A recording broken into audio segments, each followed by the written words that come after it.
PAPFSC 2025 के जो भी कैंडिडेट्स अपियर हो रहे हैं, तो प्लीज सी दीज मार्क्स। ये मार्क्स 2024 बैच के हैं। ऑब्वियसली नेक्स्ट स्लाइड में आपको पूरे मार्क्स दिखेंगे। एक चीज ध्यान रखना कि जो आप सिलेक्शन लेना चाहते हो, तो दो चीजें ध्यान में रखना है। एक, या तो आप एक ऐसे कैंडिडेट हो जिनका तीनों कंपोनेंट में एवरेज मार्क्स हो। एवरेज मार्क्स का मतलब ये होता है, एवरेज मार्क्स जैसे हम 24 को देखें, 2024 को, तो एवरेज मार्क्स क्या होना चाहिए था? सपोज 125 आप पेपर वन में ले आए, 90 मार्क्स आप पेपर टू में ले आए, और 100 मार्क्स आप पेपर ये इंटरव्यू में ले आए। ये एक एवरेज है। एवरेज तीनों कंपोनेंट। तो आपके क्या हो गए? 315 सिलेक्शन हो गया। यस। या कोई दो कंपोनेंट में आपको बहुत अच्छा करना है। एक स्ट्रेटजी है कि एवरेज आप तीनों में लाओ। एक है कि कोई बहुत अच्छा आपको आगे आने वाले दिनों में, और हम चीजों को दिखाएंगे। एक कंपोनेंट, एक एस्पेक्ट ये है कि टू कंपोनेंट्स में बहुत अच्छा कर लो। जैसे पेपर वन में आपने 140 ले आया, तो 24 के अनुसार वो बहुत अच्छा था। पेपर टू में आपने जस्ट 70 लाया, या कह सकते हैं जस्ट 60 लाया, लेकिन पर्सनालिटी टेस्ट में 120 ले आया, तो ये क्या हो गया? 300। तो दो कंपोनेंट्स, जैसे कई ऐसे स्टूडेंट्स हैं जिन्होंने पेपर वन में बहुत अच्छा लाया, कुछ ऐसे हैं इंटरव्यू में आपने देखा कि 125 या उससे अधिक जो सिलेक्टेड वाले हैं, जो 459 का रिजल्ट आया, तो उसमें 125 या उससे अधिक लाने वाले कैंडिडेट्स कितने हैं? 25 कैंडिडेट्स। 88 कैंडिडेट्स ऐसे हैं जो सिलेक्शन लिए हैं, उनका 120 या उससे ऊपर इंटरव्यू में आया है। तो ये एक ऐसा नहीं है कि आज की डेट में हाइपोथेटिकल है, आज की डेट में ये अचीवेबल है। या 115, तो बहुत सारे ऐसे कैंडिडेट्स, 141 कैंडिडेट सिलेक्शन वाले में 141 ऐसे हैं जिन्होंने 115 ये लाए।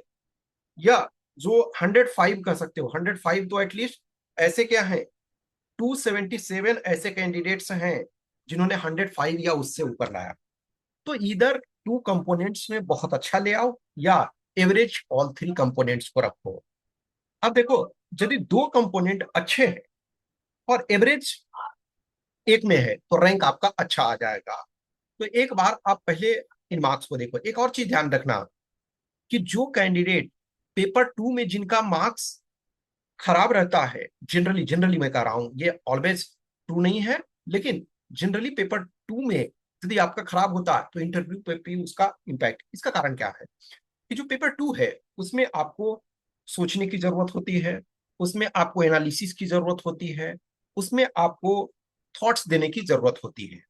ये वो कैंडिडेट्स हैं जो सक्सेस नहीं हो पाए, लेकिन इसमें से कुछ वैसे कैंडिडेट हैं जो सेकेंड टाइम इंटरव्यू दिए।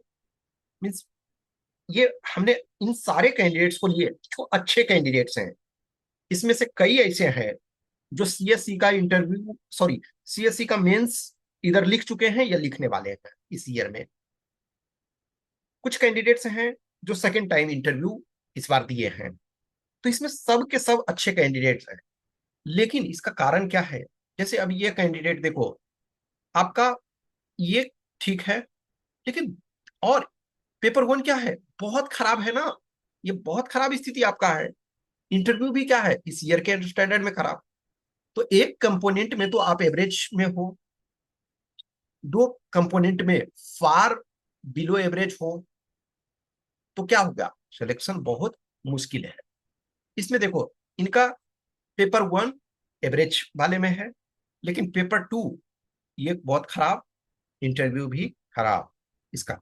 अब जस्ट इमेजिन करो, आप इस मार्क्स में इनको 90 कर दो, इनको 100 कर दो, तो आपके क्या हो रहे हैं? 37 मार्क्स इसमें से ऐड हो रहे हैं। क्या है?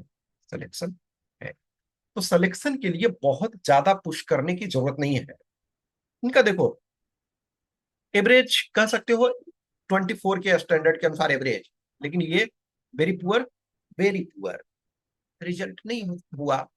इनका देखो, पेपर वन बहुत अच्छा, लेकिन पेपर टू बहुत खराब, इंटरव्यू बहुत बहुत खराब। प्रॉब्लम है इनमें। देखो, पेपर वन बहुत अच्छा नहीं है, बहुत खराब ही है। अच्छा क्या, बहुत खराब। पेपर टू एवरेज, लेकिन इंटरव्यू में भी कम है, स्थिति ठीक नहीं। अब देखो इनका इंटरव्यू अच्छा गया। जनरली हमने बोला कि पेपर ये सेकेंड टाइम इंटरव्यू दे रहे थे, सीएससी मेंस लिखने वाले हैं, फॉरेस्ट सर्विस वाले भी मेंस लिखने वाले हैं, लेकिन पेपर टू बहुत खराब। इनका देखो, पेपर वन भी खराब, पेपर टू भी खराब, इंटरव्यू ठीक है, आप क्लोज में हो, लेकिन दो कंपोनेंट बहुत खराब इसमें। पेपर वन खराब, पेपर टू खराब, इंटरव्यू खराब, ऑल थ्री कंपोनेंट आपका पुअर। इसमें पेपर वन अच्छा, लेकिन पेपर टू पर्सनालिटी टेस्ट दोनों खराब। तो ये इस चीज का ध्यान रखो कि जब ही आपका सिलेक्शन होने के लिए आप हर हाल में दो कंपोनेंट को बहुत अच्छा रखना होगा, या ऑल थ्री कंपोनेंट्स में एवरेज। यदि आप तीनों कंपोनेंट को एवरेज रखते हो, वो ज्यादा बेटर स्ट्रेटजी है, रदर देन कुछ एक्सेप्शनल कैंडिडेट्स आपको मिलेंगे आगे आने वाले दिनों में, हम दिखाएंगे, जो कि एक कंपोनेंट में इतना अच्छा कर ले रहे हैं। अब सपोज करो कि किसी ने 160 पेपर वन में कर लिया,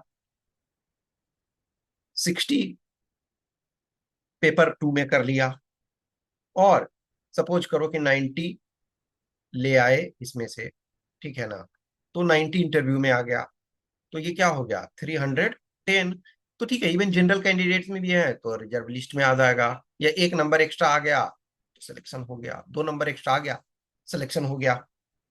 तो या तो एक कंपोनेंट आपको बहुत बहुत अच्छा करना पड़ेगा, और अदरवाइज दो कंपोनेंट को आपको अच्छा करना पड़ेगा। आज के डेट में देख रहे हो इंटरव्यू में बहुत ज्यादा मार्क्स वेरी कर रहा है। इसमें जैसे देखो, 65 भी किसी पर्सन को मिला है, और हाईएस्ट आपका 130, यानी इससे दुगना मार्क्स जो है हाईएस्ट वाले का है। तो बहुत ज्यादा आपके डिफरेंसेस हो रहे हैं। ये बताने का मेरा अभी मकसद है कि आप ये, इसमें से बहुत सारे कैंडिडेट्स मैंने बताया कि जो सेकंड टाइम इंटरव्यू देने वाले हैं, और या सीएससी का मेंस लिखने वाला है। अब आप ऐसा नहीं कहोगे कि पेपर टू में इनका खराब है तो ये मेंस कैसे लिखेंगे, नहीं डियर। जो ऐसे आप लिख रहे हो वो ऐसे 300 वर्ड्स का है, जो ऐसे सीएससी में लिख रहे हैं वो आपका 1000 से लेकर के 1200 वर्ड्स का है। दोनों में डिफरेंस होता है। जो शॉर्ट रनर है, यानी 100 मीटर स्प्रिंटर है, वो कोई जरूरी नहीं है कि मैराथन में अच्छा करे, और जो मैराथन में अच्छा कर रहा है कोई जरूरी नहीं है कि वो स्प्रिंट में 100 मीटर या 400 मीटर में कर लेगा। तो हर की स्ट्रेटजी अलग अलग होती है, लेकिन कुल मिलाकर के सबसे जरूरी हमारे लिए होता है कि हम प्रैक्टिस नहीं करते हैं। जब आप पेपर टू को अच्छा करते हो, देखो जब पेपर वन अच्छा करोगे तभी आपका पेपर टू चेक होगा। पेपर वन का कट ऑफ मिनिमम आप क्वालिफाई करोगे, तभी आपका पेपर टू चेक होगा। और पेपर टू अच्छा करते हो तो आपको इंटरव्यू में थोड़ा सा एज मिलता है। इसका कारण क्या है कि आपकी राइटिंग स्किल्स अच्छी होती है। अब राइटिंग स्किल्स अच्छी कब होगी, जब एनालिसिस आप जानोगे। जो यूपीएससी का एसे है वो सिंपल ऐसे नहीं होता है कि जैसे आपने बचपन में गाय पे लिखा, या महात्मा गांधी पे लिखा, या हमारे चाचा नेहरू पे लिखा, या भारतीय किसान पे लिखा, सिंपल सा। यहाँ क्रिटिकल थिंकिंग की जरूरत होती है, यहाँ प्रॉपर एनालिसिस की जरूरत होती है। आप यदि सपोज करो कि 5 टेस्ट लिखते हो, तो 5 टेस्ट में आप 5 टाइम तो एटलीस्ट क्रिटिकल थिंकिंग करोगे। जब आप क्रिटिकल थिंकिंग करते हो, फिर आप जब उसको लिखते हो, तो सबसे पहले तो दूसरा कोई फीडबैक दे या ना दे, आपको पहले रियलाइज होगा कि हम कहाँ गलती कर रहे हैं। आप जितना हो सकता है आप मिस्टेक्स करो, लेकिन उससे लर्न करो। कोई भी, चाहे स्पोर्ट्स पर्सन हो, चाहे एक राजनेता हो, चाहे एक अभिनेता हो, चाहे एक विद्यार्थी हो, चाहे कोई भी पर्सन हो, आपको बहुत ज्यादा मेहनत करने की, प्रैक्टिस करने की जरूरत होती है। प्रैक्टिस प्रैक्टिस प्रैक्टिस जितना हो सकता है। अभी आपके पास बहुत ज्यादा टाइम नहीं है, इस बीच में अधिक से अधिक प्रैक्टिस करने की कोशिश करो। On an average daily paper one का टेस्ट लिखो, पेपर वन के कुछ क्वेश्चन सोल्व करो, पेपर 2 के कुछ टॉपिक लिखो, और अभी जितने सप्ताह बचे हुए कोशिश करो कि एवरी 5 डेज आप टेस्ट लिखो। इससे एटलीस्ट होगा कि एक तो आप 3 आवर्स में पेपर कंप्लीट करने लायक कंडीशन में आ जाओगे। बहुत सारे कैंडिडेट्स हैं जिन्होंने पेपर कंप्लीट नहीं किया, उसका परिणाम ये हुआ कि उनको मार्क्स अच्छे नहीं आए। तो कुछ ऐसे भी बच्चे हैं जिनको हम दिखाएंगे 100+ लाए हैं पेपर 2 में, बहुत सारे। उसमें से कुछ वो पर्सन भी हैं जिन्होंने कभी सीएससी का मेंस नहीं लिखा, कुछ वो पर्सन जो सीएससी का मेंस लिख चुके हैं, वंस नोट ट्वाइस ट्राइस भी कुछ ऐसे हैं, लेकिन उनके पेपर 2 में कम आए। इस वजह से नहीं कि उसमें से कुछ ऐसे हैं जिनको मैं जान रहा हूँ वो सीएससी का इंटरव्यू दे चुके हैं, फिर भी उनको कम आए। और कुछ ऐसे बच्चे जिन्होंने कभी भी सीएससी का मेंस नहीं लिखा, उनके इसमें आ रहे हैं। क्यों? क्योंकि वो इसको इस लेवल से प्रिपेयर कर रहे हैं, इस एग्जाम के एंगल से वर्क कर रहे हैं। तो अभी जितना टाइम बचता है, आप खुद से टेस्ट लिखो। यदि किसी के पास लिखते हो तो वो बहुत अच्छा होता है, यदि किसी के पास नहीं लिखते हो तो खुद से लिखो। खुद से आप प्रीवियस ईयर का पेपर लो, 3 आवर बैठो, 3 आवर्स, और उसको पूरे लिख जाओ, फुल टेस्ट। फिर देखो कि क्या हमारी स्थिति हो रही है। देखो, प्रीवियस ईयर पेपर के लिए किसी के पास टेस्ट पेपर की जरूरत नहीं है, आपके पास है। आपके पास जो समय का भी पता है आपको, जो एक्चुअल क्वेश्चन है, तो उससे आपको रियल में पता चलता है कि यस यही टाइप के तो क्वेश्चन आ रहे हैं। तो आप उनको लिखो, या जहाँ टेस्ट लिखते हो या किसी के पास लिखो। यदि आप हमारे पास लिखना चाहते हो तो लिखो, लेकिन इन चीजों को ध्यान रखो और अपने आप से प्रश्न पूछो। आस्क क्वेश्चन फ्रॉम यू कि हम कहाँ लैग कर रहे हैं, हमारी क्या कमजोरियां हैं, हमारी क्या प्रॉब्लम है, क्यों हमारा मार्क्स नहीं आ रहा। तो ये वो टाइम है जिसमें एग्जीक्यूट करो, सीरियस हो, कैजुअल में नहीं जा सकते हो। एक्सेप्शन आर देयर कि जो सीएससी में इंटरव्यू आप दे चुके हो सपोज, या मेंस में ठीक ठाक कर चुके हो, या मेंस लिख चुके हो दो एक दो बार, तो आप थोड़े से इसमें नॉर्मल वो कैजुअल हो सकते हो। लेकिन अदरवाइज आप एक वो स्टूडेंट जिनको जॉब चाहिए, जो एक ऐसे फैमिली से बिलोंग करते हो जहां आपका सिलेक्शन जो है आपकी फैमिली के स्टेटस को बहुत ऊपर उठा देगी, और आप सीरियस नहीं हो, तो अभी से भी सीरियस हो जाओ। अभी से भी इन मार्क्स को, ऐसे ऐसे बहुत सारे होंगे उनको देखो। जो कैंडिडेट सक्सेस फेलियर, उनसे बातें करो। खास करके अभी जो सक्सेस हुए हैं उनसे बात करो कि यस आपकी सफलता में क्या चीजें हैं जिसको आपने किया। बहुत बार हमारे लिए होता है कि लक हुए तो इंटरव्यू में अच्छा मार्क्स मिल गया, लेकिन इट्स बेटर है कि हम वर्स्ट केस में भी ऐसे सिचुएशन में रहे ना कि इंटरव्यू में खराब मार्क्स भी हो तो हमारा सिलेक्शन हो जाए। तो 20% एज लेने की कोशिश करो। 20% कम से कम एज यदि रिटेन में है तो आपका हो जाएगा। यदि आप 100 ले आ रहे हो पेपर 1 में, 70 ले आ रहे हो पेपर 2 में, इंटरव्यू में आपका 90, इसका कोई यूटिलिटी नहीं है ना। आपका टाइम भी किल हो रहा है।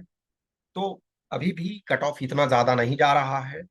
इस ईयर के अभी देखो तो क्या है, 52% कट ऑफ गया है जनरल का, ओबीसी का भी सेम।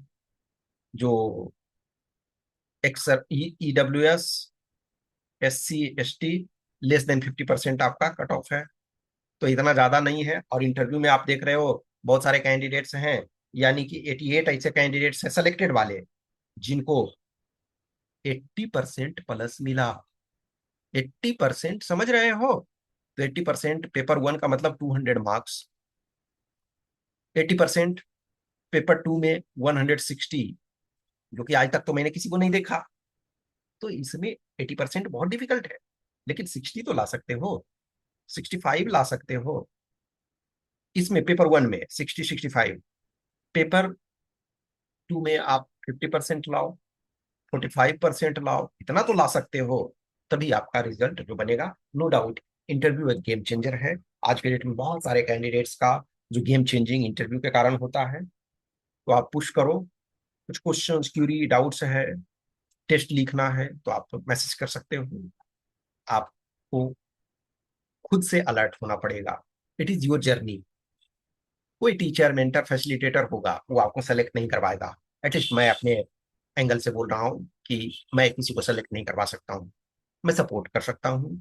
आप पुश करोगे, थोड़ा धक्का दे दूंगा, थोड़े से एक्स्ट्रा आप में टाइम दूंगा तो आप कर ले जाओगे।